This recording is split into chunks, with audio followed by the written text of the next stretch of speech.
September 10th of 2023, the 29th Taguig Grand Marian Procession in honoring the solemnity of Immaculate Conception of the Blessed Virgin Mary in Minor Basilica and Archdiocesan Shrine Parish of St. Anne, captured moment by Katolikong Litratista. At 1704 sa bayan ng San Mateo, na nooy bahagi pa ng Maynila na ngayoy bahagi na ng lalawigan ng Rizal. Ang anyo ng imahe ng Birhen ay nakatayo.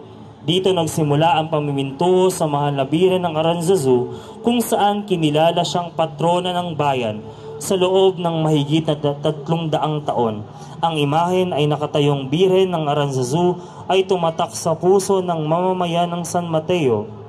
Ang Birhen ng Aranzazu ay tinatawag ding Birhen ng Campanilla, Birhen sa Tinikan at Birhen ng Mansanas bilang makabagong Eba.